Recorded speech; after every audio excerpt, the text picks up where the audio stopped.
Hello అందరికీ. ఈరోజు ఏంటంటే మా బాబు బర్త్డే అని చెప్పాను కదా. సో స్పెషల్గా సేమియా సగ్గుబియ్యం పాయసం చేశాను. అది కంప్లీట్ వీడియో పెట్టాను. సో తర్వాత అయితే ఈవినింగ్ కదా సెలబ్రేషన్, 2 కేజీల చికెన్ తెచ్చాడు. అది నీట్గా ఉప్పు పసుపు వేసుకొని బాగా వాటర్తో 2-3 సార్లు వాష్ చేసుకోవాలి చికెన్. సో వాష్ చేసుకున్న తర్వాత మ్యారినేట్ చేసి పెట్టాను.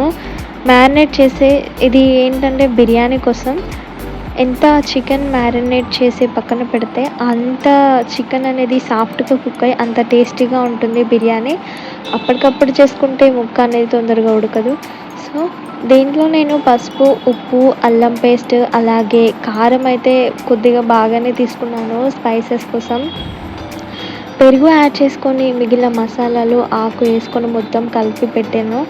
ఆలోపు బీరకాయ కర్రీ చేస్తున్నాను. ఈవినింగ్ వరకు ఏం తినకుండా అయితే ఉండలేం కదండి, ఇంట్లో పనులన్నీ చేయాలి కదా. బీరకాయ కర్రీ అన్నం అయితే వేసాను. సో ఇప్పుడు ఈ చికెన్లో కొత్తిమీర పుదీనా వేసి బాగా కలిపేసుకుంటున్నాను. చూసారా ఎంత కలర్ఫుల్గా ఎంత నీట్గా ఉందో. దీంట్లో కొద్దిగా ఆయిల్ కూడా వేసుకోవాలి. ముక్కలకి బాగా ఈ మసాలాలన్నీ పట్టేటట్టు బాగా కలిపేసుకోవాలి. అప్పుడే ముక్క అనేది చాలా టేస్టీగా వస్తుంది. సో లాస్ట్లో అంతా అయిపోయాక ఒక నిమ్మకాయ ముక్కని 2 కట్ చేసుకొని వేసుకోవాలి, పిండేసుకోవాలి. సో ఇక్కడ బీరకాయ కర్రీ అన్నం అయితే రెడీ. అనుకోలేదు, ఒక సర్ప్రైజ్. మా అమ్మ వచ్చింది బర్త్డేకి, అసలు రాదనుకున్నాను. చూసారా ఎన్ని తెచ్చిందో. పసుపు కారం మురుకులు కరివేపాకు ఇది చింతపాల పండు అలాగే పిండి. ఎంతైనా అమ్మకి మనం ఎప్పుడూ చిన్నపిల్లలమేనండి, ఏదో ఒకటి తెస్తూనే ఉంటారు ఊరు నుండి. సో చాలా హ్యాపీగా అనిపించింది. మా బాబుకి చిన్న ఎలిఫెంట్ని కూడా గిఫ్ట్ ఇచ్చింది. మా బాబు అయితే చాలా హ్యాపీగా ఉన్నాడు. ఈలోపు మనం ఒక సిద్ధపల్ల పండు అయితే తినేసాము. మా బాబు డ్రెస్ కలెక్షన్ అండి, ఇది డివైన్ కలెక్షన్. సో నేనైతే ఈ కలర్ చూస్ చేసుకున్నాను. వాడికి చాలా బాగుంది, పర్ఫెక్ట్గా అనిపించింది. బ్లేజరు షూట్ కన్నా ఇది కుర్తా సెట్, ఇది బాగుంది. సెకండ్ సర్ప్రైజ్ వచ్చేసి వాళ్ళ డాడీ అనుకోకుండా అన్ఎక్స్పెక్టెడ్గా ఈ కార్ అయితే ఇంటికి ఏకంగా తీసుకొచ్చేసాడు. వాడికి కార్ అంటే చాలా ఇష్టం. మేము ఎప్పుడు ఎక్కడ బయటకు వెళ్ళినా అక్కడ కారు 100 రూపీస్కి ఒక ట్రిప్ అని అక్కడ తిప్పిస్తూ ఉంటాం. సో అది చూసి మా ఆయన బర్త్డేకి కార్ గిఫ్ట్ ఇచ్చారు. బిర్యానీ అయితే స్టార్ట్ చేశాను ఈవినింగ్. ఫస్ట్ అయితే ఫ్రైడ్ ఆనియన్స్ తీసుకొని ఫ్రై చేసి పక్కన పెట్టుకున్నాను. ఇదే అండి అసలైన తిప్పలు బిర్యానీకి వచ్చినవి. ఈ దావత్ రైస్ అని బుక్ చేసుకొని మరి తీసుకున్నాము. ఈ బిర్యానీ రైస్ ఏమో కానీ అసలు అవి ఉడుకుతున్నాయో లేదో తెలుస్తలేదు. అన్నం మొత్తం మెత్తగా అయిపోతుంది.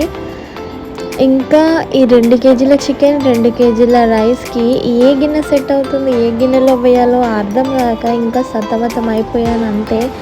అసలు ఎంత గందరగోళంగా అయిందంటే, ఒక పక్క డెకరేషన్, ఒక పక్క వంట, ఒక పక్క ఈ గిన్నెలది ఏం లొల్లి అసలు.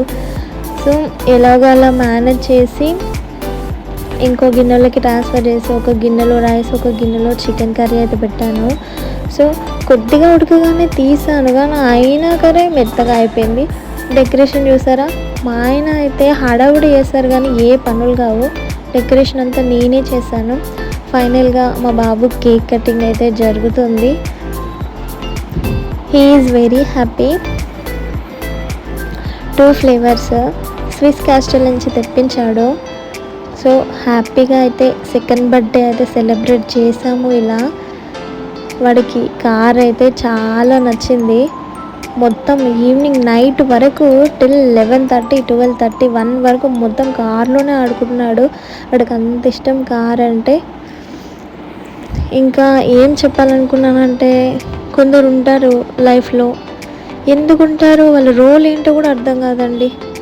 అది అసలు గొడవలు జరగవు, కొట్టుకోవడం తిట్టుకోవడం ఏది ఉండదు. ఆయన చెట్టెక్కి అందనంత ఆకాశంలో కూర్చుంటారు. అది ఎవరు కదండి, మా హస్బెండ్ తరపున వాళ్ళు. ఇంకా ప్రతి ఇంట్లో ఉండేదే కదా ఈ లొల్లి. ఇంకా నాకైతే మరీ నెత్తి మీద వచ్చి కూర్చుంటారు. సో ఇది మీకు చూపించలే కదా అవుట్పుట్, ఇలా వచ్చింది. సగం అయిపోయింది. 2 బిర్యానీలు 2 భగవాన్లలో వేశాను. సో మా హస్బెండ్ ఫ్రెండ్స్ అలాగే ఫ్యామిలీ వస్తానన్నారు, బట్ లేట్ అయినందువల్ల రాలేదు. అందుకే ఇలా ఫుడ్ మిగిలిపోయింది. Thanks for watching my video. Subscribe చేసుకోండి. బాయ్.